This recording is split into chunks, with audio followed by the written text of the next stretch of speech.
All right, let's dive right in. Today, we're going to unpack a story that kicks off with a question we've all probably asked ourselves. Who am I? But what starts simple, well, it quickly spirals into this incredible journey into what identity, reality, and even art are all about. So, our story begins in a way that feels pretty familiar for these big existential questions, right? Our character just wakes up.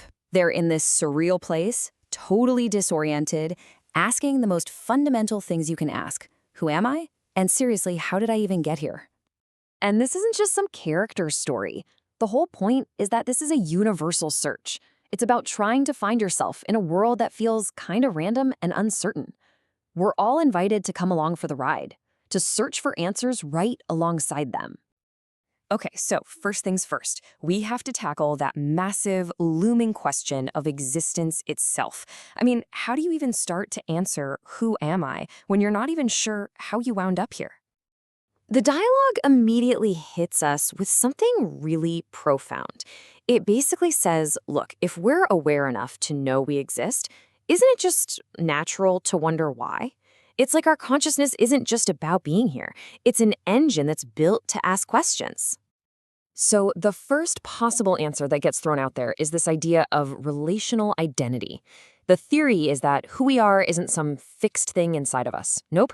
Instead, our identity is something we build through our connections, through how we relate to the world and the people around us.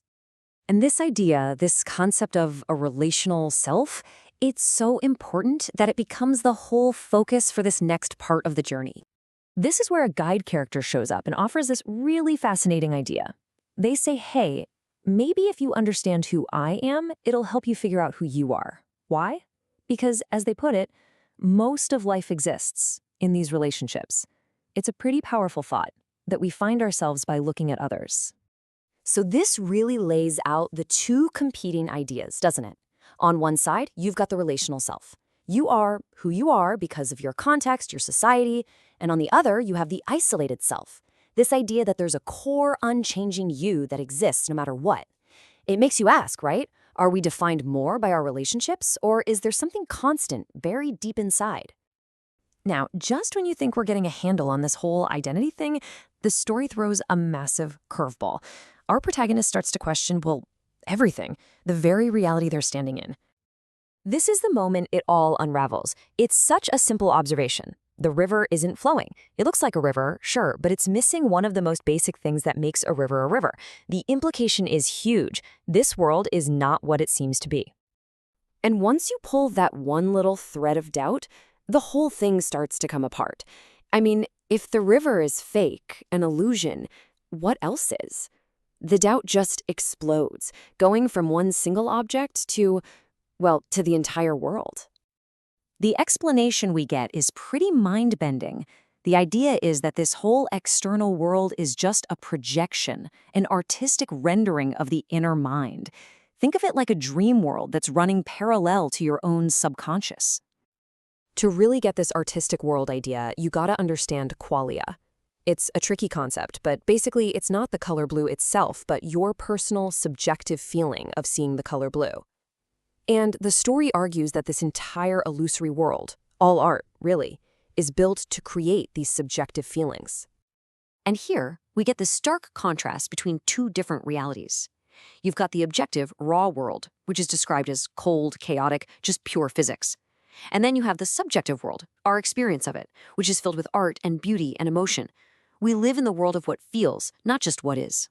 Okay, so if the world is a projection of the mind, then who exactly has our protagonist been talking to this whole time? This is where the journey takes a sharp turn, straight inward. And here it is, the big reveal. The characters our hero has been interacting with, they aren't other people at all. They're different facets of their own mind. I love this analogy. They're like different sides of a single gem, each one shining with a different color, a different state of being. So we get to meet this little committee inside their head. You've got the cryptic guide, the idealist who just loves the beauty of it all, the cynic who's not buying any of it, and the analyst who's trying to logic their way through the mess. All these different voices are just parts of a single conflicted mind. This quote just nails the feeling of crisis, doesn't it? Our protagonist can actually remember a moment ago when they felt whole, when their sense of self was stable. And having that memory makes this current feeling of falling apart even more terrifying. This is the raw cry at the heart of it all. How can one I be made up of so many different, even conflicting voices? How can a single person contain all these multiplicities? The idea of a stable self has just been completely shattered. And that's the feeling. That solid, stable sense of me just breaks apart into a million pieces. It's the feeling of being completely and utterly fractured, with no clear I left in the middle of it all. So, where does this leave us? Where does it leave our protagonist? Well, the story doesn't just hand us a nice, neat answer. Instead, what it offers is a pretty profound shift in how we look at the whole question.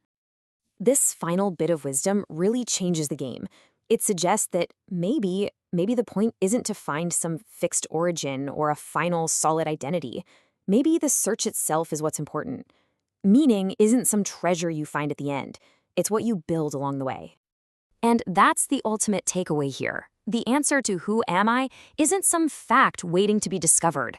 According to this story, it's a story that we are constantly creating through our questions, our experiences, and our journey through the beautiful and confusing art that is our own consciousness. Which leaves us with one last massive question to chew on. If the universe is just cold and chaotic, if meaning isn't just handed to us on a silver platter, then where does the value of our journey and the art we create along the way actually come from?